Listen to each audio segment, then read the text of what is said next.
आज की कहानी ज्ञानवर्धक कहानी है। यह कहानी एक गुरु और उसके शिष्य बनने की चाह रखने वाले दो युवकों की है।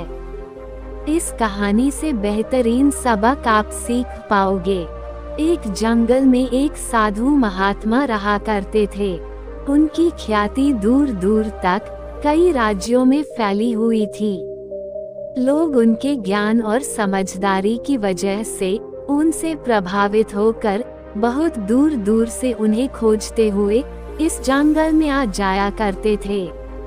एक दिन दो युवक इन महात्मा की खोज में इस जंगल में आ पहुँचे, जहाँ एक बड़े ही सुंदर रमणीय स्थल पर महात्मा अपना गुरुकुल बनाकर रहा करते थे। वे दोनों ही इन महात्मा को अपना गुरु स्वीकार कर उनसे शिक्षा प्राप्त करना चाहते थे। महात्मा कई युवकों को शिक्षा दे चुके थे, लेकिन वे किसी भी युवक को शिक्षा देने से पहले उसकी कसौटी किया करते थे। इन दोनों युवकों को महात्मा ने देखा तो वे उन्हें अच्छे घर से लगे और उनकी परीक्षा लेने की महात्मा ने तय किया। महात्मा ने दोनों युवकों से कहा कि मैं तुम्हें अपना शिष्य जरूर बना लूंगा, लेकिन उसके लिए तुम्हें मेरी एक शर्त पूरी करनी पड़ेगी। युवकों ने महात्मा से कहा कि आप जो भी कहेंगे हमें मान्य है। महात्मा ने गुरुकुल के कमरे में रखी दो कबूतरों की मूर्तियां लाकर दोनों युवकों को एक एक थमाते हुए कहा, इन कबूतरों की मूर्तियों को तुम जीवित कबूतर ही मानो और तुम्हें यह करना है कि जब तुम्हें कोई देख ना रहा हो तब तुम्हें इन कबूतरों की गर्दन मरोड़ देनी है। जब तुम ऐसा करने में सफल हो जाओ तो मेरे पास चले आना। दोनों युवकों ने अपने अपने कबूतरों को ध्यान से देखा। दोनों ही कबूतर बहुत सुंदर थे और उन पर बहुत अच्छे से रंग और आकृतियां बनी हुई थी। दोनों के मन में ख्याल आया कि इतनी आसान और सरल परीक्षा से गुरुजी हमें क्या सिखाना चाहते होंगे। दोनों ने अपने अपने कबूतर लिए और अलग अलग दिशा में जंगल में चले गए। एक युवक जंगल में थोड़ी दूर गया, जहां एक सुनसान मैदान उसे दिखा। उसने चारों तरफ अपनी नजरें घुमाकर देखा और यह निश्चित करने के बाद कि उसे कोई भी नहीं देख रहा है, उसने अपने साथ लाए कबूतर की गर्दन मरोड़ दी। वह वापस गुरु के पास चला गया। दूसरा युवक भी जंगल में दूसरी तरफ एक सुनसान जगह पर पहुंचा और एक पेड़ के नीचे खड़ा रहकर हर तरफ से नजरें घुमाकर देखने के बाद जब वो कबूतर की गर्दन मरोड़ने लगा, तब उसकी नजरें अचानक पेड़ के ऊपर बैठे अन्य पक्षियों पर पड़ी।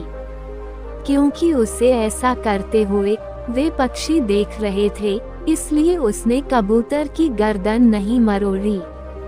युवक थोड़ी देर सोचने के बाद झाड़ियों में छिप गया और वहां पर कबूतर की गर्दन मरोड़ने की कोशिश करने लगा, लेकिन वहां पर भी उसकी नजर झाड़ियों पर बैठी कीट पतंगे और मक्खियों पर गई और वहां पर भी वह यह काम पूरा न कर पाया। फिर कुछ सोचने के बाद युवक ने एक जमीन में बड़ा सा गड्ढा बनाया और उसमें उतरकर कबूतर की गर्दन तोड़ने लगा। कबूतर की मूर्ति को छूते ही उसने देखा कि कबूतर की आंखें उसे देख रही है, इसलिए उसने कबूतर की मूर्ति की आंखें ढक दी। फिर उसने सोचा कि वह खुद तो अपने आप को ऐसा करते हुए देख ही रहा है, इसलिए उसने अपनी आंखों पर भी पट्टी बांध ली। अब वह निश्चिंत हो गया कि न ही कोई अन्य प्राणी या कबूतर की मूर्ति या वो खुद भी उसको ऐसा करते हुए देख पा रहा है। वह कबूतर की गर्दन पर हाथ रखकर मरोड़ने ही वाला था कि उसके अंदर से एक आवाज आई। वह आवाज उसके अंतरात्मा की थी। युवक अब अच्छे से समझ गया था कि गुरुजी इस छोटी सी सरल सी दिख रही कबूतर की मूर्ति से उन्हें क्या शिक्षा देना चाहते थे। युवक बिना उस कबूतर की गर्दन मरोड़े ही गुरु के पास पहुंचा। गुरु के पास जाकर युवक ने गुरु से माफी मांगते हुए कहा कि गुरु जी मुझे क्षमा कर दीजिए, मैं आपका दिया यह काम पूरा नहीं कर पाया, क्योंकि जब भी मैं ऐसा करने की कोशिश करता तो मुझे कोई ना कोई देख रहा होता।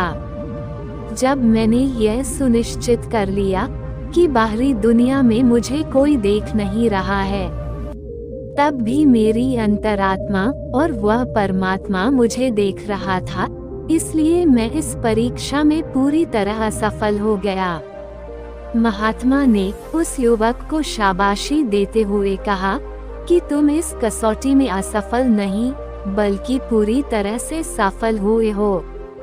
इस कसौटी से मैं तुम दोनों को यही सिखाना चाहता था कि हम जो भी कार्य करते हैं वह उस परमात्मा से, उस परम शक्ति से कभी छुपा नहीं सकते।